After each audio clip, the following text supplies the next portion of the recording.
All right, we are now live. Let me get the soundboard in here and we will officially begin. Okay.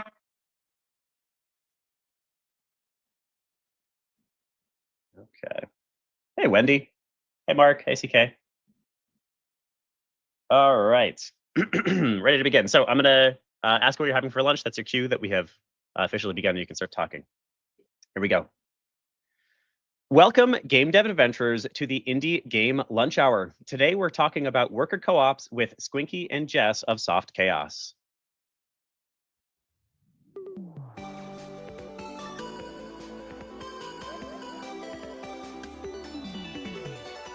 The Indie Game Lunch Hour. Come one, come all to the very best podcast on the planet for game developers. In our live magical podcast, we give game developers the chance to hear stories of breaking in from industry experts, as well as directly ask them questions about their areas of expertise in the second half of each episode.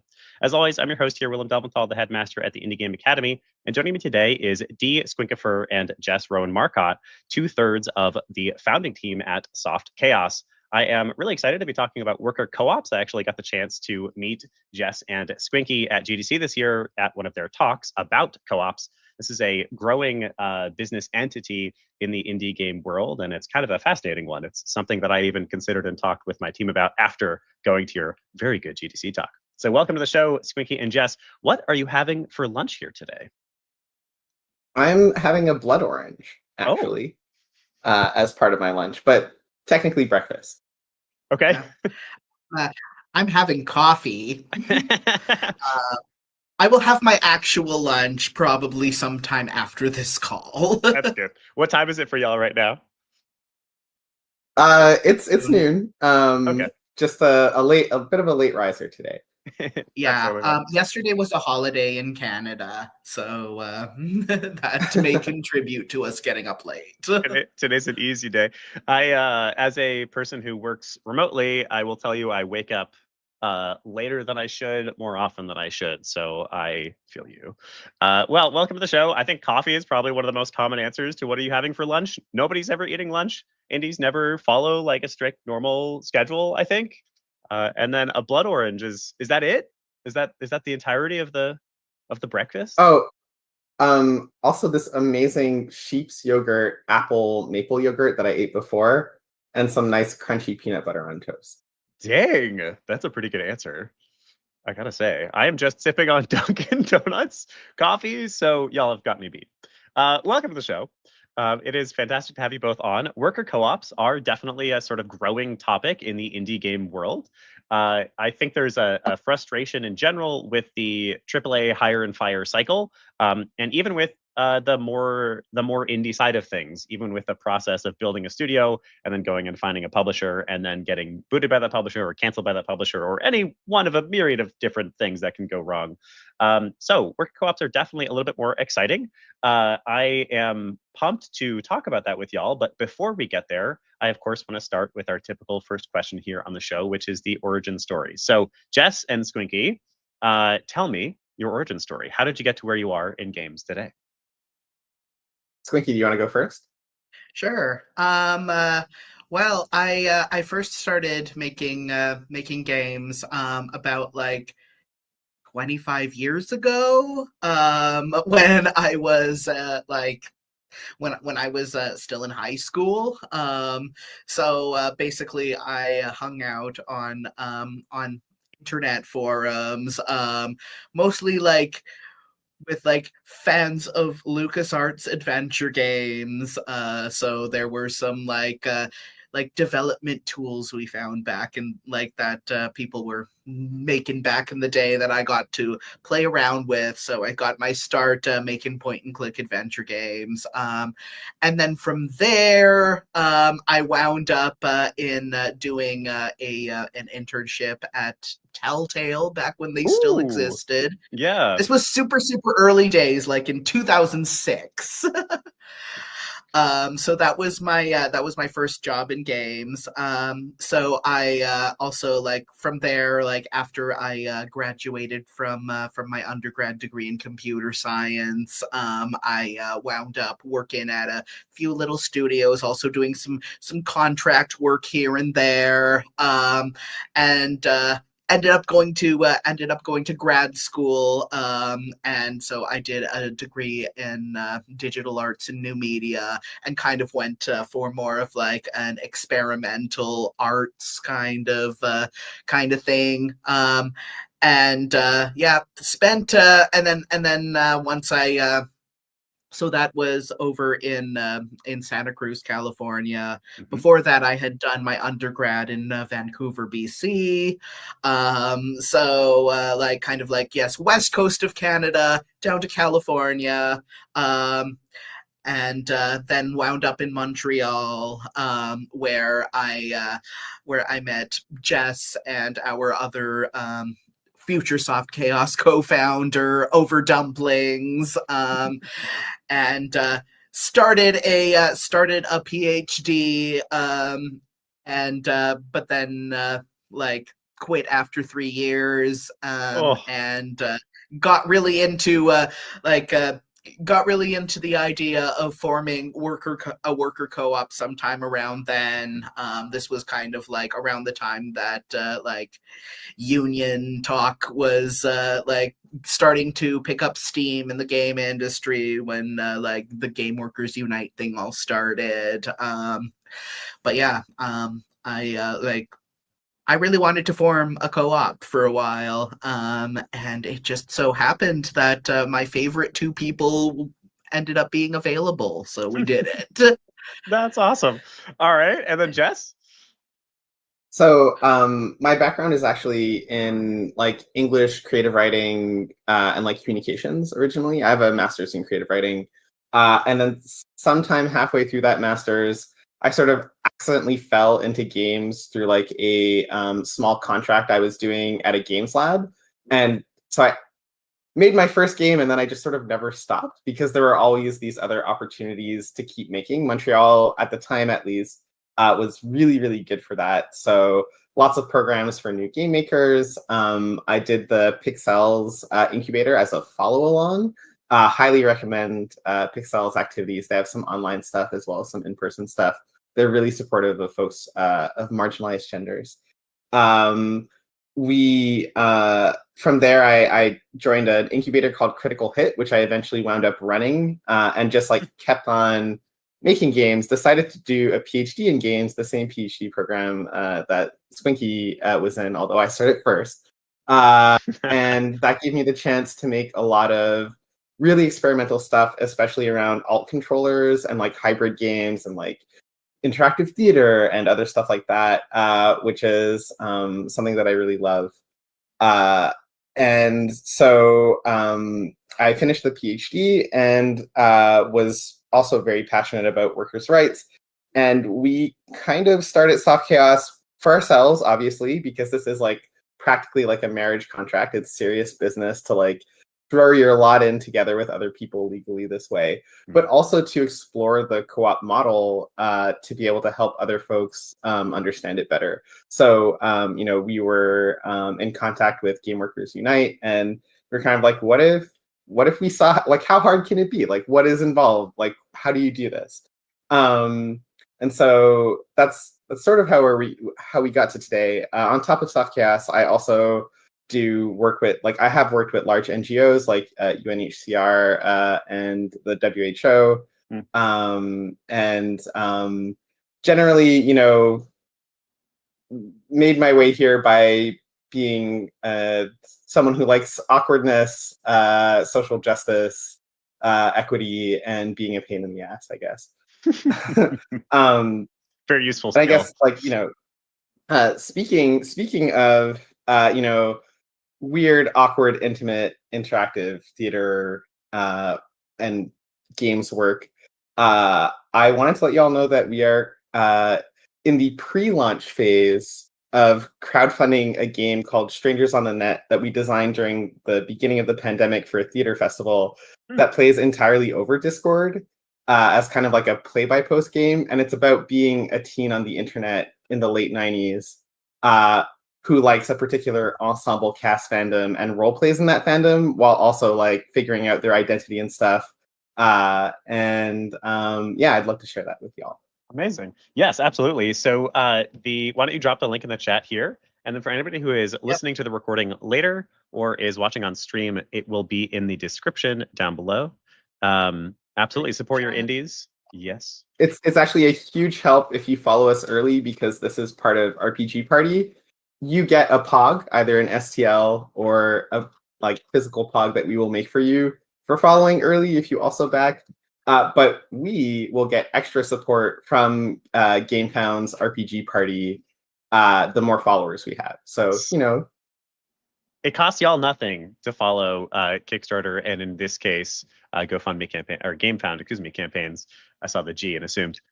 So follow everybody, support your fellow indies. Lovely. What a good introduction. I'm actually curious. Before I think we got to start with a sort of definition of co-op. But even before that, I want to hear, what is the very first game you made? What did you use to make that very first game for both of you? Oh my god! All right. Okay, so way back in the day. Before the rings of power were forged. Yeah. Yes. So my very first game was called Cubert Badbone PI. Wow. It was like it was about this alien detective where who is solving a mystery where all of the human tourists are going missing. I think I found it on Attic of the Underdogs. Does that sound familiar? Yeah, that's yeah, probably very, very, very ancient. Designer Squinky. And yes. And I used a game engine that was called Sludge. So it was kind of a play on Scum, which was the LucasArts, Lucasfilm Games in-house engine. So it was very much a play on that. Beautiful. And what about you, Jess? I believe that I used Construct 2 for my first solo game, and it was a game about it was very, very small, very basic game about being a scuba diver and collecting trash underwater, but making it back within the safety rules of scuba, keeping enough air in your tank. And did you have to descend at a certain rate and stuff like that? Ascend at a certain rate? Was the bends a part of the game? I think it would have been if I had had the time in the program that I was in, which was really just baby's first game. But yeah, I don't think it's available on the internet any longer. And I think for that particular one, I'm a little glad for that. Amazing. Awesome. Yeah, I was just curious because Squinky, you were talking about doing, I think you mentioned some modding or some game editing that you played around with early on.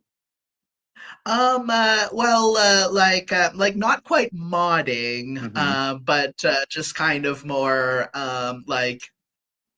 I guess in a way trying to reverse engineer old 90s point and click adventure games. I was pretty familiar with the Scum VM project, which is still exists actually, and some of my old games actually work on Scum VM. Weirdly, somebody decided to make them work, so that was kind of cool. Wait, I just looked it up, and the second entry is your game. Amazing. So fascinating. I love the early days of the game industry. We really are. I think something I try to push to our students in our community is that we really are still ultimately in the early days of the game industry. We're starting to become obviously a developed, defined industry.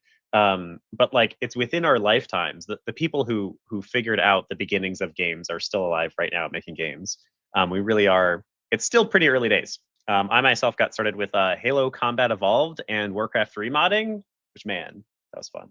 All right, let's talk about Worker Collective. So can I get a 101 for dummies definition of what a co-op actually is?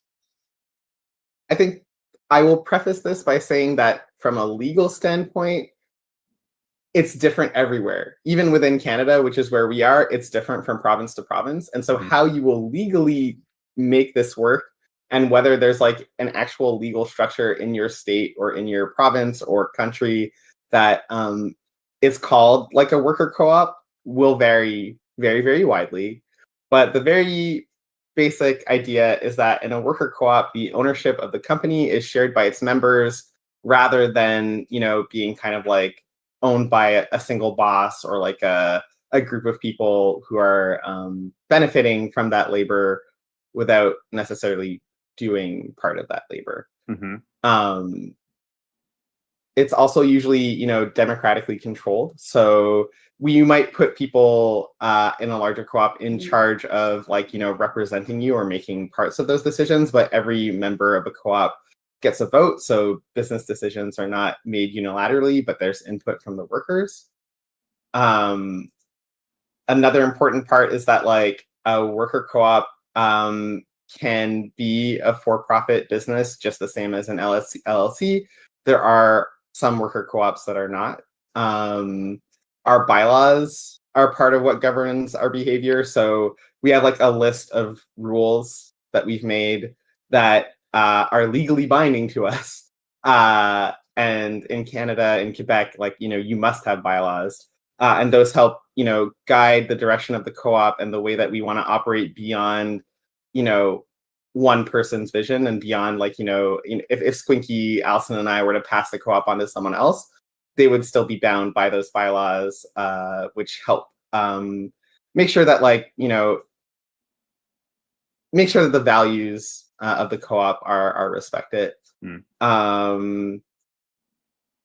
Depending on your co-op, you might have external shareholders anyway. Softchaos has chosen not to. And I think one of the coolest things about worker co-ops is that they have higher survival rates than other companies year over year. That number is really consistent because, most companies fail. That's just the reality of starting a business. And worker co-ops tend to survive longer, more successfully. Beyond that, I think, the main thing really is that the workers own the business together and make decisions together. There are lots of other aspects that may vary from place to place and region to region, for sure. Mm-hmm. Core tenant, oh yeah, go ahead, Swinky. Yeah, and I just wanted to add that we are specifically talking about a worker co-op. There are different kinds of cooperatives as well. There's consumer co-ops and producer co-ops. And that is more outside the scope of what we are talking about today.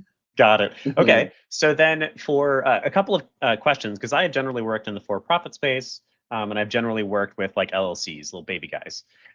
So is a couple of quick questions. It is still a for-profit. Your worker co-op is still legally a for-profit. Is that correct?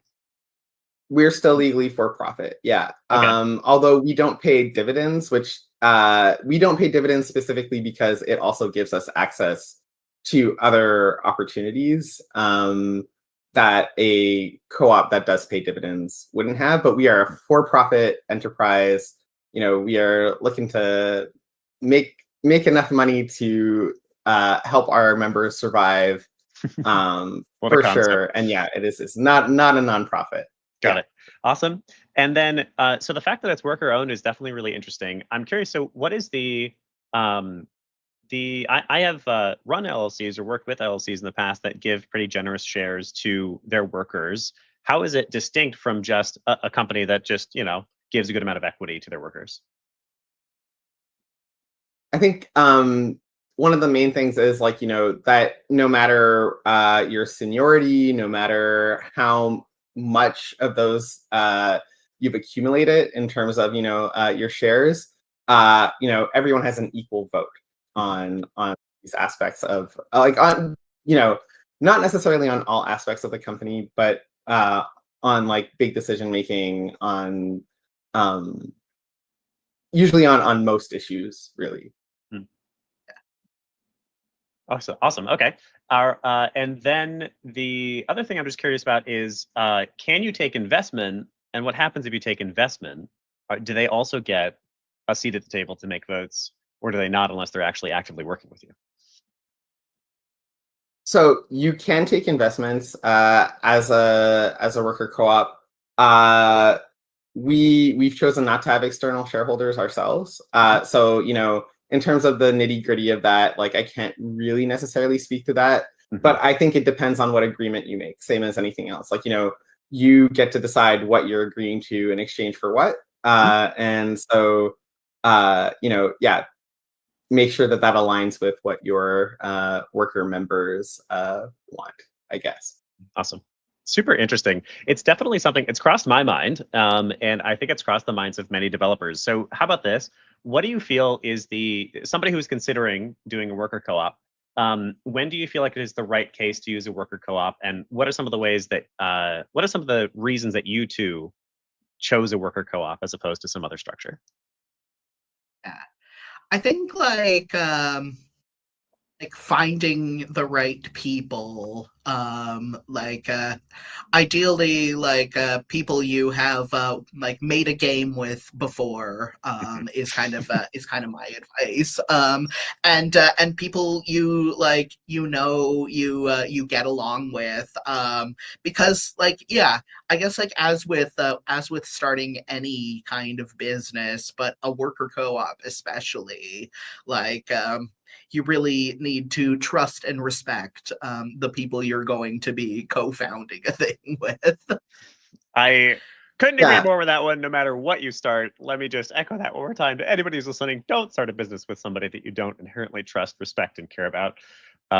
It's bound to be a bad time. All right, sorry, Jess. What were you about to say there? Oh, no worries. Yeah, big time. I'll third that. I think that as long as you're doing it with people that you trust, it is true that in a worker co-op, you are responsible for things that normally management would be responsible for. So that's something to keep in mind. And you sort of share. Okay, I want to make an important distinction. It is a legal entity separate from you. So you share responsibility for its success or failure. But not necessarily I'm not saying that you share legal responsibility from your own your own financial situation or anything like that. But yeah, so it is something that starting a business is always going to take work, and for most people it takes sweat equity. But yeah, I guess that's not something to be taken lightly in any business. So I don't know that it differs that much from other businesses necessarily. But you need your founding members to be ready to commit to the work of starting a business with you. Right. That's the main thing. Otherwise, I think almost anybody who is thinking of starting a very small company, but who believes in workers' rights and who wants to see conditions improve in the industry, and who also wants their business to have a higher chance of survival, should consider forming a worker co-op. It's more equitable. You don't have to be a boss. You don't have to unfortunately the values of worker well-being and the values of maximizing profit are not necessarily always aligned. And so I feel the worker co-op model, again, with the right values and bylaws, can be a bit of a guiding light in terms of balancing that out. Of being yes, we want to make profit, but not just profit for the sake of profit for the well-being and goals of our members. Yeah, I think everyone should consider it, but considering it is not the same as it being the right time for you to necessarily do it right this second.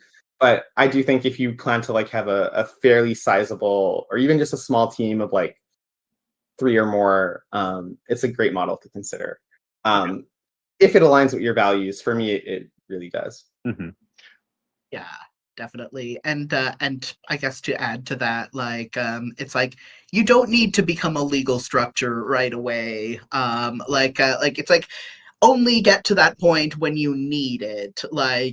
For instance, we didn't end up incorporating until it became time. It's okay, well, they're giving us money, we need a share bank account for this. But yeah, you can you can get started just making games together, and I guess trying out your working relationships that way. And yeah, you don't have to go right into the whole the whole forming a studio and formally incorporating kind of thing. Just just right off the bat. That is Yeah, like a step you do when you need it. we've been working together since I think 2015. Like, 10 and years. we only legally founded the co-op in 2021. So we definitely had a long history of working together on different projects before we made that leap. Yeah, I think that's really sage advice for everybody. It is, you don't need to incorporate until like money comes on the table and until like significant money comes on the table. So you can still monetize a game without a legal entity. You are accepting more legal risk. Somebody could, let's say if they had a seizure from your game or something, they could legally come after you instead of the business. And that is risky for you to know. But for the most part, you don't necessarily need a business entity, and it keeps your lives simpler for a while for you to not do so. I am, as you said earlier, Squinky, huge advocate for building not just one game, but like a couple of games with the people that you're considering founding with before ever having legal conversations, because it's a, in the words of one of my favorite business mentors, it's a marriage. Like, founding a company with somebody is incredibly intimate and rivaled probably only by like a life partner. So definitely don't do that with just anybody, and like make sure you like this person and want to talk with them at 3 a.m. about the build being broken. You know, if you can't handle that with somebody, then it's not going to go well. All right, so I am curious then, it sounds like the main ways that the main places that you'd advocate for a worker co-op is if somebody really cares about worker rights. They care about they tend to want to stay on the small side, and they care about profit being used for the well-being of the workers, at least for a worker co-op. I am curious, does this model work, or do you perceive it working at a larger scale? So maybe not even like AAA scale, but let's say it's like a 15 to 50 person company. You've got multiple games going on, I think is one of the big things I'm curious about. Does a worker co-op work in that case, or does it have to stay on the small scale for it to really be sustainable and usable? Well, I will say that our experience is at a small scale. That being said, that we have lots of examples from other industries of worker co-ops working at very, very large scales, like thousands of people. And I think that that's where the one vote, one member thing comes into play even more, in the sense that you need people to represent your interests at meetings that 1,000 people can't come together and hash things out at. So how you structure that becomes more important. But otherwise, I think it absolutely can work at like all these larger scales. It's just that the things that you put into place and the structures that you need to build, much like with any business, expand at the same rate. Like you need, we're 3 people. We don't have an HR person at this point, but if we were 15 to 20, we probably would have someone involved at that scale. There's going to be just a lot more structures that have to go into place, but those structures don't necessarily meaningfully look that distinct, except for the fact that you're representing other workers' interests, probably funneled through representatives or something of that nature. Bit of an org structure to sustain the larger like population, but ultimately the core principle of one member, one vote still functions just fine at a larger scale. Exactly. Yeah. Awesome. Okay. And then I know that with co-ops, there's often some form of buy-in. Is that something y'all are familiar with? Like, how would you go about adding a new member at this point if that were to happen? Yeah. Sure. Please go ahead, Squinky. Yeah. So basically, most co-ops do have a probationary period, or like a provisional membership period, like 6 months to a year or something. And we basically have something like that in our bylaws, saying that it's like if somebody has worked with us on a certain number of projects, or and for a certain amount of time, then they become eligible for membership. We have not yet had anybody like we've had people do contract work for us, and we've had people do repeat contract work for us. But yeah, if one of them were to signal interest in becoming a member, and they have worked the required amount with us, then that's how they'd be onboarded. So you all basically already have to have a relationship to become a full member, and that's pretty standard among co-ops. In Quebec, at least, it's legally required that there be a path to membership, and that's really important, right? Because worker co-ops can be just as exploitative as other forms of business if there are no structures in place to help keep you aligned with your values. So having a path to membership rather than keeping someone perennially a contract worker is really important, and helps support that structure of equity and care. That's really interesting. Is the and then the bylaws, I assume, are the three of you putting that together before the structure was actually formed, and then after the fact, there's some sort of amendment path, I assume, like workers can propose changes, and then that gets voted on by the body. Yeah, absolutely, that's exactly how it works. Yeah. So sometimes it's just fixing a typo, sometimes it's restructuring things based on lived experience with the business, or on changing needs, changing laws. And basically that document is crucial, whether or not you are able to legally form a structure called a co-op where you are, or whether you have to rework another structure to make it into a co-op. The bylaws are a very important document. Super fascinating. Okay, so before we're going to move into community questions here in just a second. Before then, I would love to give you the chance to soapbox for a moment. So give me the pitch. Why are worker co-ops important?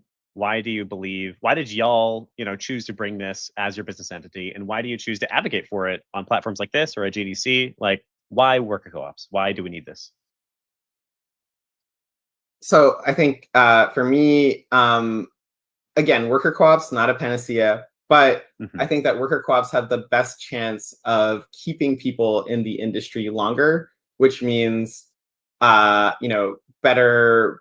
livelihoods for game developers. I think they have the best chance of helping us make great games together. We know that teams that work together longer just tend to find a flow, make better work together. I think that worker co-ops help folks have a voice in the work that they do, for their own values as well. If you have a vote, you get to vote on what contracts maybe your company is going to take and with who. And given the way that game tech is used in a wide variety of places, including military applications, I feel like that's important. And I think less burnout, better health, better working conditions, better pay, hopefully over time, because you are setting the conditions, and you are also more cognizant and aware of the conditions that your business is under. So you are more involved in making the best decisions for the greatest number of people and for yourself.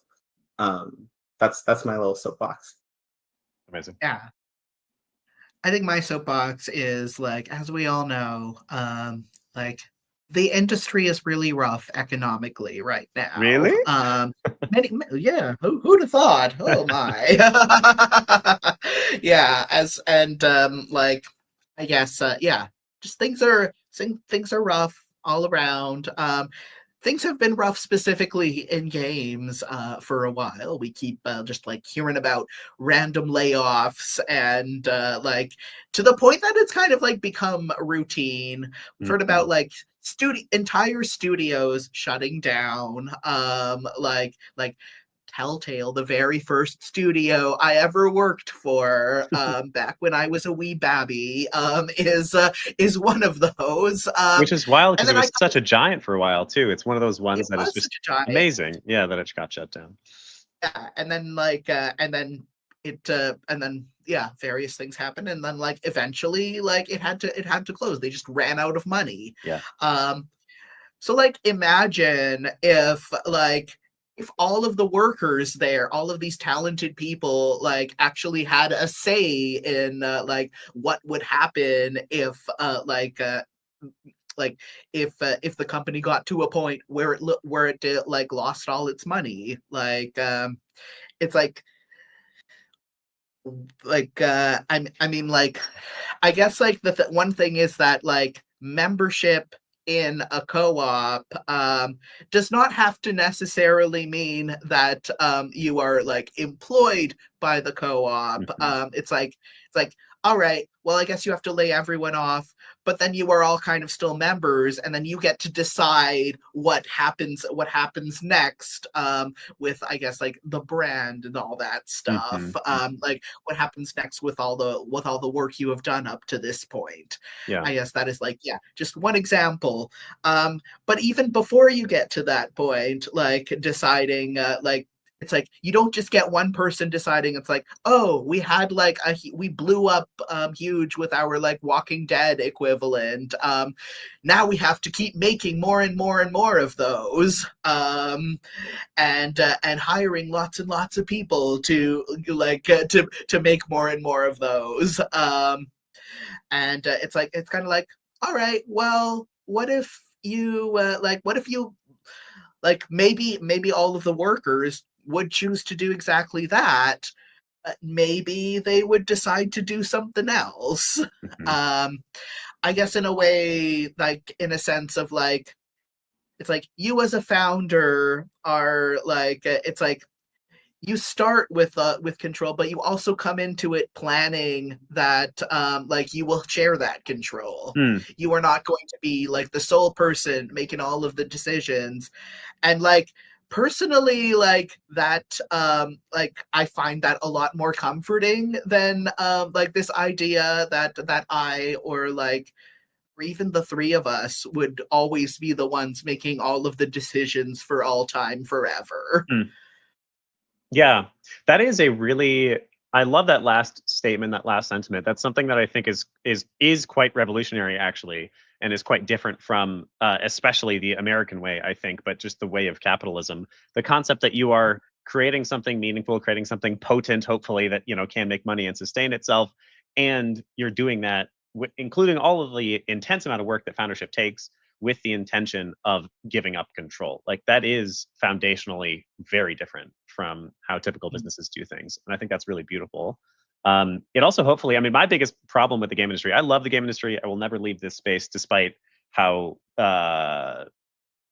tough, we'll say, it can be. But it is what fatigues me the most is the hire fire cycle, is the people with the big money, they bring on somebody and they bring on a team and they squeeze the creative juices out of them, and they even manage oftentimes to get that creative potential from that team, to really get them invested in the project, to make them care about the project, because like we're here to make games, we love making games, and then the minute that game is out and making money, or the minute it doesn't quite perform, you know, they all get laid off and fired and are thrown into a heinous job market. That part to me is the biggest travesty of games right now and for the past 5 years, and it feels to me like worker co-ops, as you say, even if y'all had to agree to layoffs, even if you ran out of money, there's at least, first of all, you're at least still a member. You at least still have a stake in the company. You at least still have some way to stay connected to this thing that you care about and gave yourself to. And then also, hopefully, you're going to make some choices that are more about keeping workers in line and keeping them employed rather than just firing for the sake of firing. Feels to me like a really beautiful sentiment. All right. Yeah, I mean, you know, sort of like, what do you want for yourself, and what would you want for other people, right? And like those, like, you know, that's a really nice position to be making decisions from. Like, what do you want for yourself and other people? Yes, I got distracted. Sorry, Amani dropped the comment. How many layoffs until we make a guillotine building co-op? Love that. Yeah. All right. And also, I just want to say, I just want to say one last thing. Like, it's like when you own the work you're doing, you just care about it more. Like I have never cared about like projects this much at like any other studio I worked for. Where like it's like, okay, I'm just like a hired person. I do not it's like I may want to feel a sense of ownership over the work I've done, but that can be taken away from me at any moment. And that like does things to the way you as a you as a developer relate to the work that you do. I love it. All right, let's get into some community questions. The first one is from Amani here, who's asked me to read the question for them. The question is, how do you structure profit share within your co-ops? How does it work with new people joining? I think we pretty much answered that second one, but the first one especially is a new question.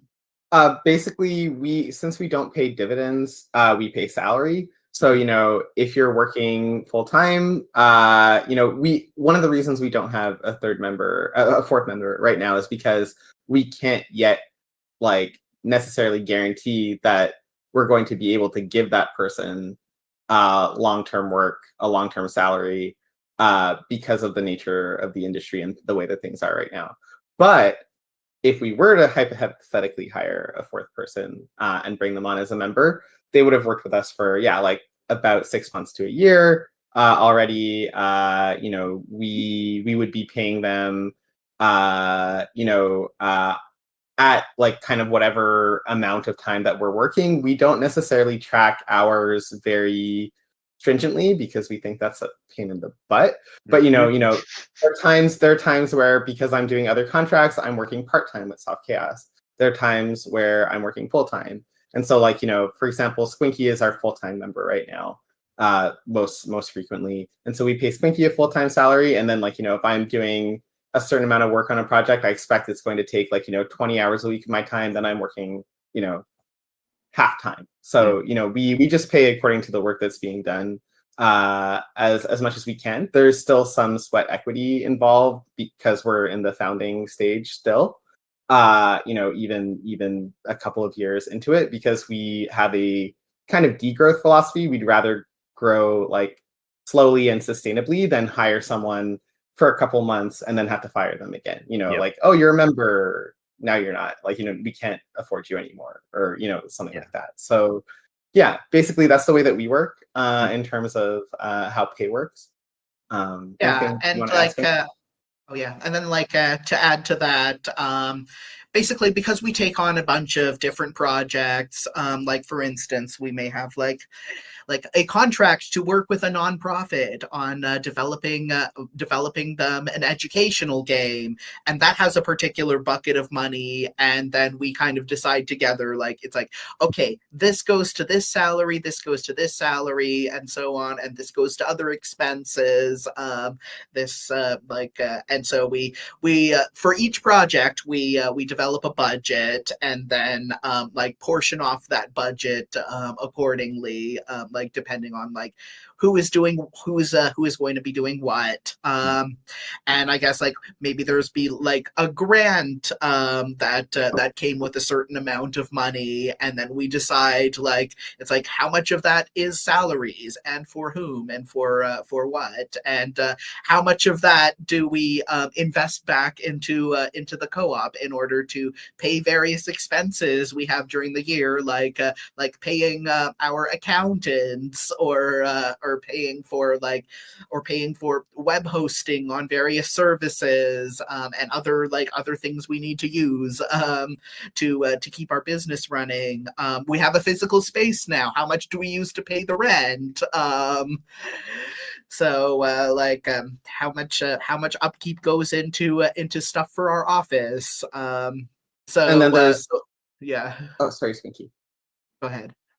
And then there's like our own, IP, our own creative projects, like Strangers on the Net, which is linked up above, which is something that we developed. We have like a very small amount of funding, but we also use some of our runway and time to be able to build it ourselves into something that we wanted to work on, even though the amount of money that we got from this theater festival was like very tiny. So some of the reinvestment goes into like, okay, we're like giving ourselves time and space to work on our own projects on top of client work because we're a service club, meaning that we do client work to like for the bulk of our stuff, and then our own games, get made using like the runway that gives us. Yeah. So like if Strangers on the Net hopefully makes us lots and lots of money, then we decide how to distribute that. That's amazing. Awesome. Okay, we've got our second question is from Petunio. Petunio's on stage. Petunio, I want to ask about members that are more key than others. Yeah, like thinking about like how id Software originally was very, very co-op, and then John Carmack just took over everything. What happens when one member is just a little bit more key than the other? Like in this case, it was a programmer that did the engine. So what are you guys' thoughts on that? Well, I think that it sort of depends how you value the labor. Like we actually talk a lot about admin work and like making sure that admin work gets the respect that it deserves. But at least in our co-op, and this is not something that you have to do, everyone gets paid the same. And you just heard how we decide, to divide the budget for each project based on the amount of people that people work, the amount of time that people work. So basically for us, we don't have like a rock star mentality. We think that like we really shore each other up in terms of our skills and our abilities. So like, you would have to decide what happens, I guess, for your co-op. For us, we're kind of like, we don't really believe in like, that kind of isolated genius that like is like, ahead of the curve and needs no help from anyone else in their brilliance, because, somebody's gotta do the accounting, somebody's gotta, handle the less glamorous work, and those people, we love them. And I add that I've done a lot of solo dev work, so it's like I can make a game all by myself if I want to, but there is just a lot that like I benefit. That like there are a lot of ways that I personally benefit when I get to work with other people. And just like having the humility to understand that is, I guess, like part of growing up and living in a society. That's pretty. This is one that I'm curious about, because I think like a potential naysayer or just somebody who may be nervous about starting a co-op. I think the nightmare scenario is one of your members who maybe at some point was fantastic, now kind of sucks, and maybe doesn't really pull their fair share. How do you handle a situation like that? I'm assuming there's some kind of something written to the bylaws about when you can terminate a membership, but then also like maybe they're not. What do you do in a situation where they're not terminable? They're not that bad, but they just aren't as good as you would hope. And how do you handle that kind of Well, Yeah, I mean, for me, I think there's usually like systemic causes underlying that. Each one of us has at different points, in our career, like burnt out or like needed a break or like needed support. And like, I think like that, like we would probably look for like, hey, like, kind of like a reason, like what's going on? Like, do you need some time? Do you have lower capacity right now? And that would just mean like, okay, so like maybe you're not going to be full time on this project, or maybe you, need some time before moving into like a firing process. If there was someone who really needed to be fired, then yes, the bylaws absolutely have provisions for that. And so like we would lean on those bylaws if need be, but like first we would try to get at the human element, I think. Yeah, because like most of it, like in most cases, like usually if somebody's underperforming, it's because they have something else going on in their lives. And we in particular like really care about like burnout and mental health, and we care about each other's lives outside of work. And so like we try to talk amongst ourselves and deal with it, but also every month we see a therapist and go to group therapy together. That's amazing. And of course, like it's really lovely because we have this kind of like space where we can go to like have a professional help us talk through things that are difficult, and we consider that to kind of be like preventative maintenance. Like because like it kind of like in a way prevents things from getting like so bad that you have to talk about firing somebody. So like it's like you don't get to the point where you have all these like built up resentments for months and years and no way to actually talk about them. It's like we have this space where we can bring these issues up before they get to a boiling point. And yeah, I mean, like, obviously, this is an approach that might not necessarily scale because it's easier since we have 3 people instead of like 15 or whatever. But having a way to like have some kind of mediated conversation or some way to like feel safe in bringing up issues so that they don't get to like that bad of a point is very, very key here. Yeah, That's amazing. find your version of 3-person group therapy, whether that's like having a mediator on call or like some forum for people to be able to speak to each other and work those things out. I love that. Awesome. All right. Third question is Christy here. Christy, you want to jump in with your question? Sure. Hi, thank you so much. This has been like super informative, especially for somebody who has like recently founded a business myself, co-founded a business. So yeah, thank you. But my question, I believe that you touched on it a little bit before, but I was curious, do all members of the co-op like work collectively on the same game all the time, or is it more segmented? Like some members will work on A game while other members will work on B game, with the common goal of making money for the business? That depends on the co-op for sure. In our case, like we definitely are working on multiple projects at once and have different people, in leadership roles or like in charge of a project, and then other members assisting. Maybe they're doing more of the work or less of the work. So Squinky and I, for example, are on a project that Allison is not doing any work on.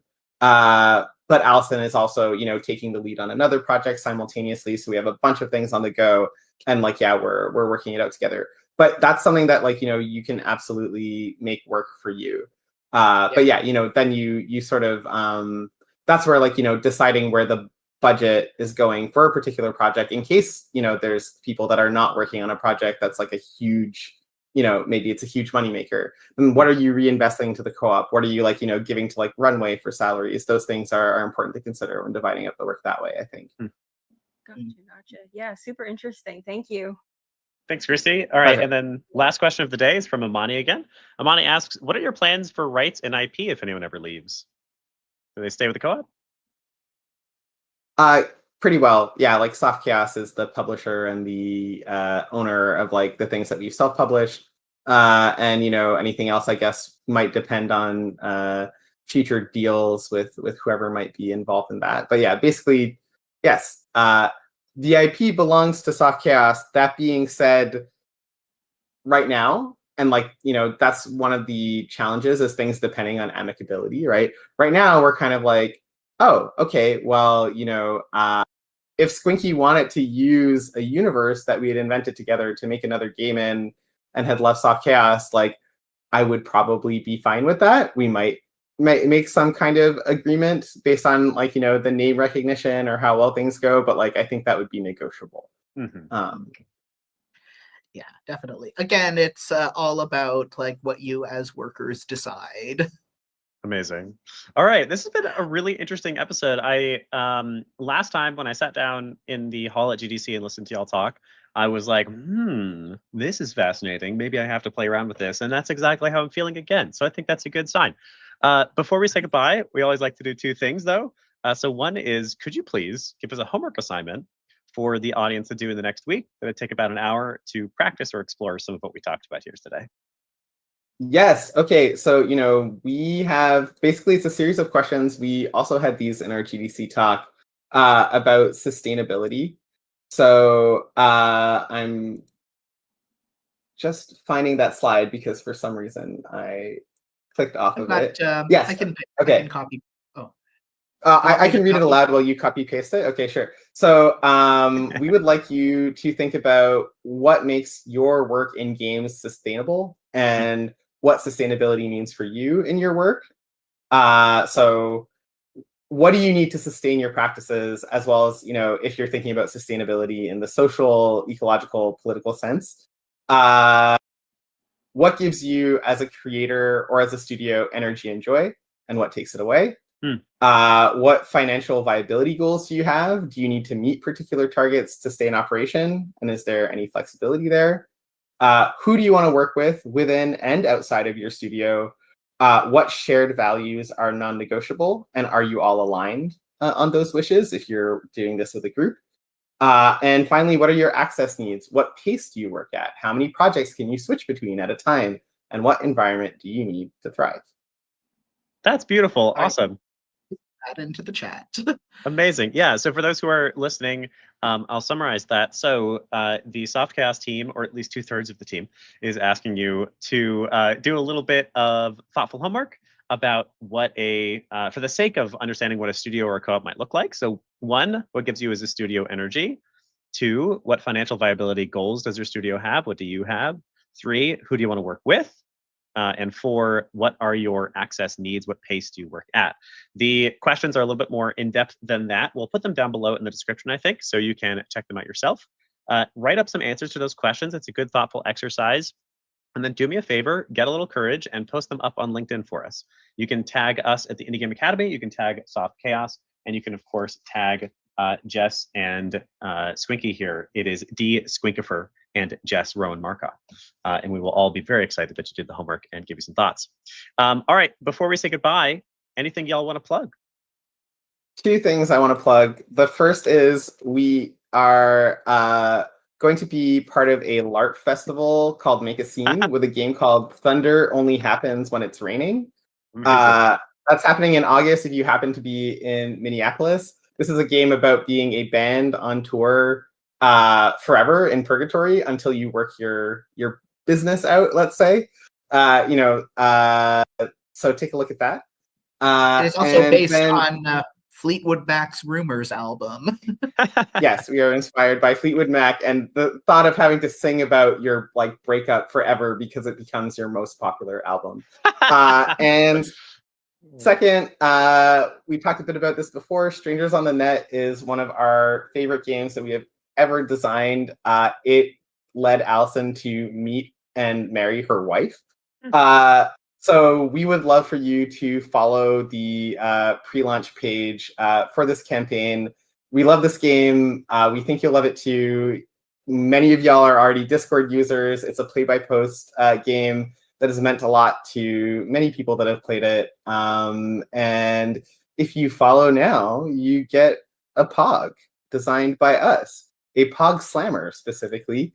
And that's as an STL or as a physical reward, depending how you back, if you decide to back. But it also helps support us and give us resources for the actual campaign, because this is through RPG Party on GameFound, which is like a special event. So please follow Strangers on the Net. Beautiful. Awesome. There will be links to the homework assignment, as well as both of those links in the description down below if you're listening to this podcast after the fact. I think that's going to be it. Any last words of wisdom from either of y'all? Take care of yourselves. Don't burn out. Rest is important. Beautiful. I mean, that's a great last sentiment. All right. 100%. Be good. All right. I think that's going to do it for this episode of today. Jess and Squinky, thank you so much for being here. It's been a great eye-opening episode, and I'm grateful that y'all gave us a little bit of your time. To those who are here in the chat and watching live, thank you for being here and asking your own questions. As always, we will be here again every Wednesday at 12 p.m. Eastern Time. So join us in Discord for the next one. Ask your own questions live. And as always, if you enjoyed the episode, who is one other person who might want to learn about worker co-ops that you could pass along this episode to for us? All right. I think that's going to do it. Goodbye, everybody. Very much. Thanks so much. Yes, thank you. Very much big love. And thank you for your time. As I get the soundbot to go. There we go. Okay, bye. Bye, folks. Bye-bye.